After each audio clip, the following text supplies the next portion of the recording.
Page 33, Etude in E minor.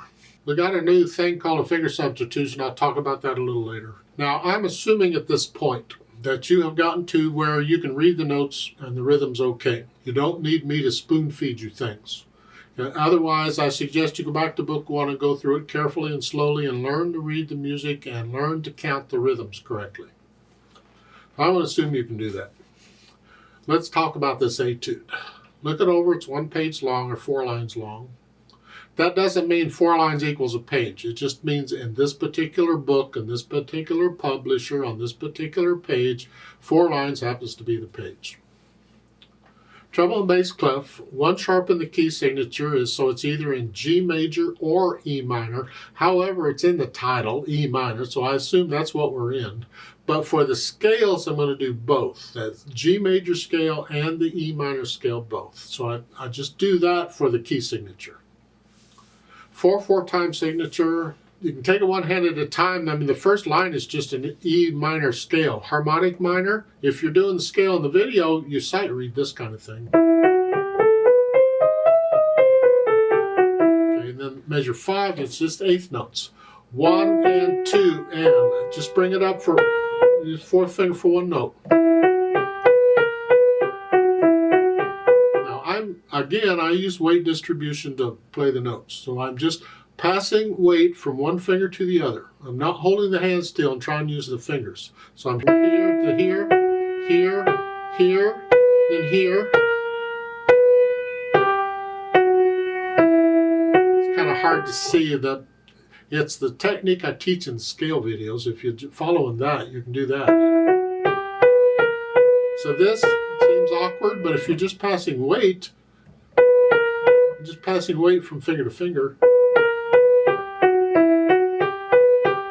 going on. Now it's reach up 2, 3. And this again, the awkward fingers, but I'm just passing weight from finger to finger. And then measure 9, you get the chord, E minor chord. Those G sharps in the other measures are only good for that measure. So this is a G natural. And then measure 11, you have the 5/7 chord. If you don't want to be up in here, you can use 2. It's up to you. And then the last line is similar to the first with the scale. Okay. Left hand, well again, it starts with a scale, but you're going down. Okay, I mean, the first line looks a little weird. It's contrary motion. It's actually easier. I'll come back to that. Now the last line is similar to the first, except now the scale is in parallel motion, where the first line is in contrary motion. But you can handle that. And then measure 5, you got the chords. 1 chord, and then the 4 chord, and the measure 9. Then again, I'm just passing the weight from finger to finger. Measure 11. Don't forget the F sharps in the key signature. And then down here, it's scale again. Now the last 2 measures. We have a 5-1 for the fingering. This is an indication of a finger substitution.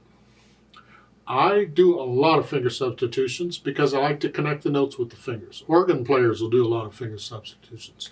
A lot of piano players don't like them, they don't use them, they avoid them if at all possible. It's up to you. I encourage them.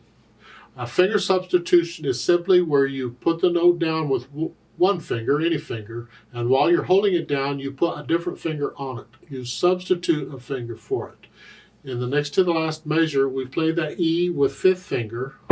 And while we're holding it down, we'll put the thumb on it. Just scrunch up and put the thumb on it.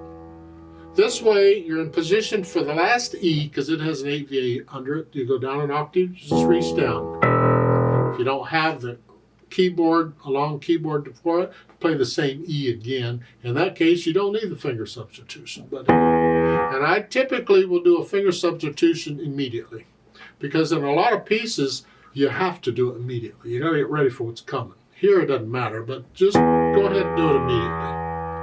And then you're ready. Then we put the hands together. Well, again, we're using the same fingers. You just here.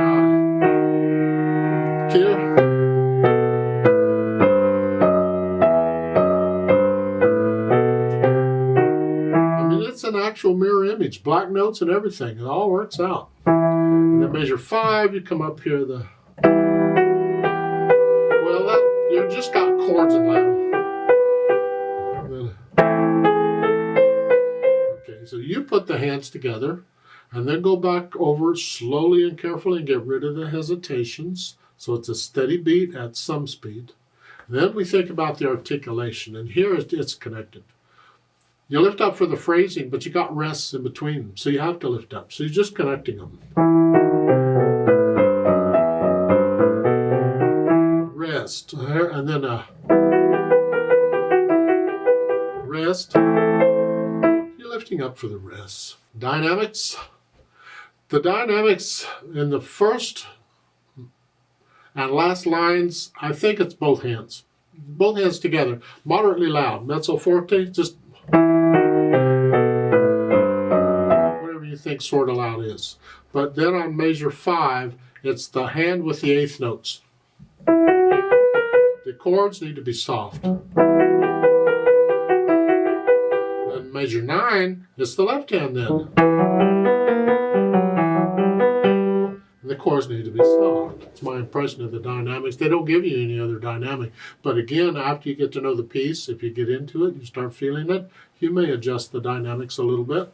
Speed, they don't give you speed. Well, that's convenient. Whatever you can do accurately, you don't need to go real fast. Find the awkward part in here. Probably around, well, measure 5 there, or measure 7. How fast can you play that accurately? And that's going to be your speed. You'll have to go fast on this. Remember the natural accents? 1, 2, 3, 4. 1, 2.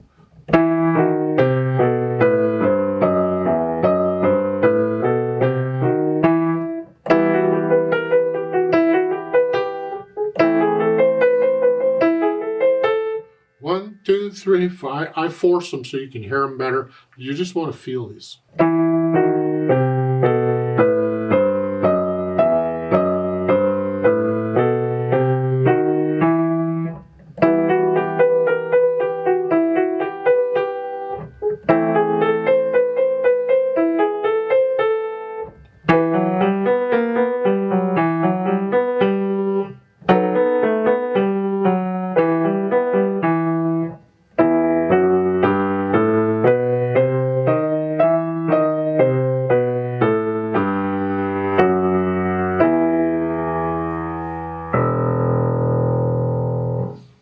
Show pedal at the end? I disagree. I would not use pedal in this piece at all, so please don't.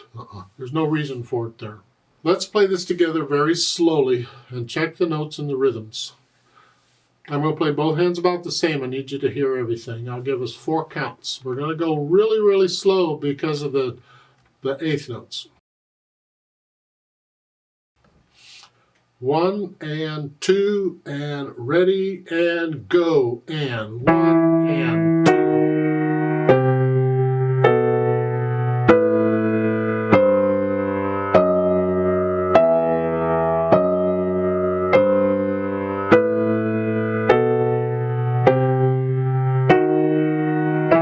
And 4 and 1.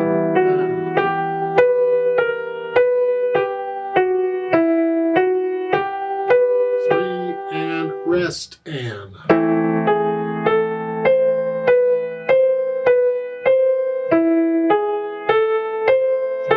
and rest and